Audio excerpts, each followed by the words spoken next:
अर्थ कैसी है, अपने एक्सिस पे कैसी है, उसका रोटेशन कैसा किस तरीके का है, कैसे वो रोटेट कर रही है, रिवॉल्व कर रही है। ठीक है, तो मान लिया देखिए अर्थ, ये अर्थ है, तो ये मानते हैं, हम देखते हैं कि ये इस तरह से लिखा जाता है कि कोई भी ग्रह है वो हमेशा दीर्घ वृत्ताकार कक्षा में चक्कर लगाता है। ठीक है, उसका पाथ कैसा होता है, इलिप्टिकल पाथ होता है।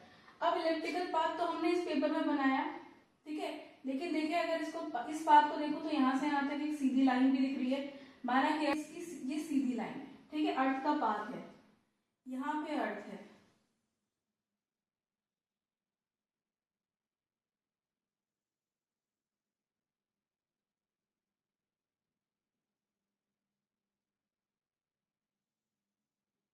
ठीक है, ये अर्थ है, ये इसका पाथ है, इसको बोलते हैं इसका पाथ या पृथ्वी की कक्षा।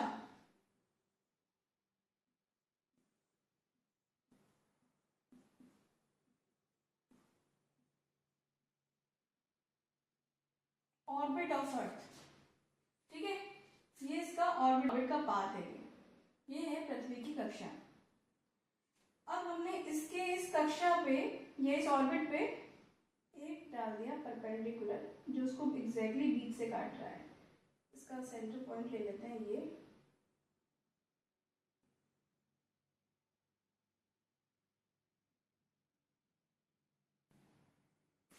ठीक है। तो क्या होता अगर अर्थ बिल्कुल अपने इस तरीके से होती, वो अपने एक्सेस पे बिल्कुल भी झुकी हुई नहीं होती, जो इस तरीके से हम शो करते हैं, अगर अर्थ अपने एक्सेस पे इस तरीके से झुकी नहीं होती मतलब कि ये अर्थ है और सपोज करिए ये बीच से एक शाफ्ट है जिसको हम अभी मान लेते हैं, और ऐसे करके इसके चारों रोटेट कर रही है, लेकिन है क्या कि वो ऐसी नहीं है, ये शाफ्ट जो है वो मूव कर गया, ये मूव थोड़ा सा झुका हुआ है, झुका हुआ कैसा है, फिर ये ऐसा हो गया, ये शाफ्ट जो है ये झुका हुआ है, ऐसा हो गया, इधर को मूव कर लिया इसने। तो अर्थ जो है अर्थ पृथ्वी की कक्षा पे पड़े परपेंडिकुलर, यानी पृथ्वी की कक्षा पर पड़े हुए लंब से 23.5 डिग्री झुकी हुई है,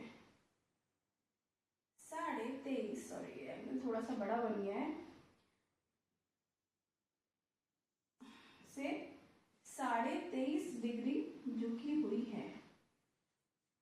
पृथ्वी की कक्षा पर बने लंब से 23.5 डिग्री झुकी हुई है, ये समझ रहे ना, पहले ऐसा होता लेकिन ऐसा नहीं है, ये तो इस तरीके की इधर को शिफ्टेड है, अर्थ इसके चारों ओर घूम रही है, जो ये वाला हमने बनाया इसके चारों ओर, अपने चारों ओर ऐसे रोटेट कर रही है। ठीक है, इतना समझ रहे होंगे आप। तो इसका तो अर्थ कैसी है कि पृथ्वी की कक्षा यानी ऑर्बिट पर डाले लंब या परपेंडिकुलर से 23.5 डिग्री झुकी हुई है। समझ में आ रहा है ना कैसे झुकी हुई है, या हम इसे क्या कह सकते हैं कि पृथ्वी यानी अर्थ, अब ये क्या है, इतना एंगल कितना हुआ, ये पूरा 90, ये भी 90 है ना बगल वाला, 23.5 ये हो गया, तो बचा कितना 66.5, 66.5। तो ये जो 66.5 है, अब इसको और कैसे लिख सकते हैं, इसे लिख सकते हैं या पृथ्वी की कक्षा से, पृथ्वी की कक्षा पर 66.5 डिग्री झुकी हुई है, कितनी इंक्लाइन झुकी है। ठीक है, अब देखो इंक्लाइन कितनी है, ये जो ऑर्बिट है इस पे परपेंडिकुलर जो डाला उससे तो 23.5 डिग्री झुकी इंक्लाइंड है उस पे, और जो इसके पर्टिकुलर जो ऑर्बिट है अर्थ का उस पे 66.5 डिग्री इंक्लाइंड है।